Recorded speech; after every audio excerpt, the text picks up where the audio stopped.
Hey crafty friends, it's Ashley and I am back this week with a new layout for Pinspired paper crafting with Jen Chapin. You can see our inspiration image here for this week. It's a black and white image and it has a lot of stars and lots of different things to choose from, and I decided to go with the black and white color scheme and using the star shapes. So I'm going to get started here on my layout. And you can see I have a cut file that I cut from the cut shop. It is the Counting Stars cut file, and I cut it twice, once from white cardstock and then the inside pieces from one of the pattern papers in the carousel collection. And I wanted to add some mixed media, so I'm going to cover some white cardstock with clear gesso, and I'm just kind of doing it in a diagonal here across the layout because I'm going to use my mixed media in a diagonal design. And so I put that aside to dry while I work on putting my cut file together. And I liked this cut file because, or I'm sorry, the pattern paper for the cut file because it had kind of a newspaper look that some of the images in our inspiration image reminded me of. So it kind of went along with that also, and I really liked that. And just having the little kind of snippets behind each of the stars. So I'm just going to get that started, and I finished it off camera, and now I'm going to start adding my watercolor. And I'm just using this one pink color here across the page, and I'm just gonna put it in that diagonal kind of shape where my photo and my title will be. I'm not bringing any other colors of watercolor in to blend with this, but I will use some color shine to add just a little bit of a different shade of pink. And so I'm going to go in the center here too, because I want that to show behind some of the stars that are in the center of the cut file that will be in the middle of the page. And I can adjust kind of how this looks, making it lighter in some places and darker in other places, just depending on how much of the paint that I continue to layer.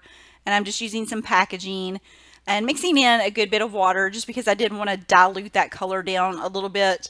You can see my white down at the bottom has kind of some gray and teal mixed in it, so I could not mix my white with the pink just because it's a mess at the moment, and I didn't want to try to get those other colors out of the white. But once I had that finished and let it dry, I am adding the color shine. This is the rose color shine, and I'm just doing it in that same diagonal pattern across the layout.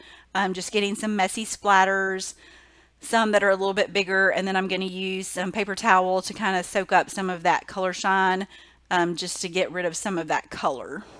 And I let this dry off camera also, and then I add my cut file, and off camera I also added some machine stitching to some of the stars just down the center of some of the larger ones. And then I wanted to come in with some black color shine just to have some contrast. And so I'm going in that same diagonal design over the pink and then also over the cut file just because I wanted some of that black over the stars too. And then that was my final layer to let dry. So once that was dry, I get started with my photo, and I wanted to use some ephemera pieces from the collection to layer behind my photo. Since it was a black and white photo on a black and white layout, I wanted to help it stand out a little bit. So I thought these pieces would be great for doing that. And I just have a frame, one of the little phrases, and then I had that other little piece that had the banner that I cut. And I didn't want to use that phrase part behind there since it wouldn't be seen, so I cut that off to save for later if I want to use that on another layout. And then once I get my photo in place, I noticed that I accidentally got some black color shine on it, but I'm going to take care of that a little bit later and cover that up with an embellishment. And now I want to start building the cluster on the left hand side, and I'm just going to use this Magical Moments kind of puffy sticker piece for that. And I'm going to add some other elements over there just to have those two as my main things on the layout. It really didn't take that long to put it together once I had finished all of my mixed media, just because I don't add a lot to the layout other than these clusters. And I really liked this flower sticker. It kind of went along with that same theme of our inspiration image with the black and white. So I wanted to add that next to my photo, even though I don't really have any flowers anywhere else since I'm using stars, but I liked it and it worked with my layout, so I used it. And then I remembered that I had the Maggie Holmes sticker sheet, and so this does not have the Carousel collection in it. It has the Chasing Dreams collection and the Gather collection, and one other one that I cannot remember the name of right now. But the colors for these collections always kind of coordinate. That's one thing that I like about them. So I can use things from other collections pretty easily. So that's what I'm doing, is just looking through here. I kind of wanted another flower that had that black and white look to go on the left hand side, and I couldn't find one. So I decided to use the butterfly because it kind of still had that same look. And then I just wanted to add some pop dots behind it to give it a little bit of dimension there in that cluster. And then basically I just kind of go back and forth from all the different embellishments, finding things that work. I liked these little black and white stars.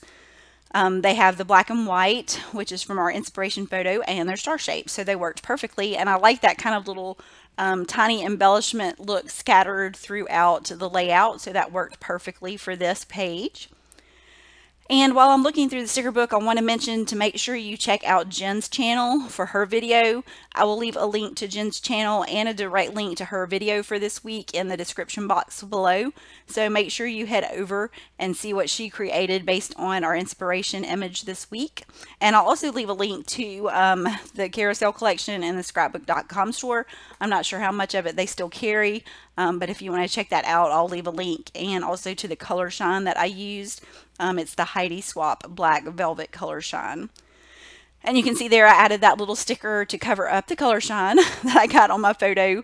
I have gotten ink or color shine on my photos in the past as I was working on the layout, and I had to reprint it. Thankfully, I didn't have to do that for this one, so I was just able to easily cover it up. And I'm still looking for any other things that I want to add. I had some more ephemera pieces, but I really didn't want to bring in anything else that was too big. I kind of wanted to keep all of the embellishments small to fit in those little cluster areas there. So that's why I kind of mainly stuck to the stickers, the sticker sheet, and the puffy stickers. And then I go and add my date right here in this cluster below the sticker. And that finishes up my layout. I hope you enjoyed watching my video for this week, and that you will be back next week for our last video in the series. I hope to see you then. Thanks again for watching.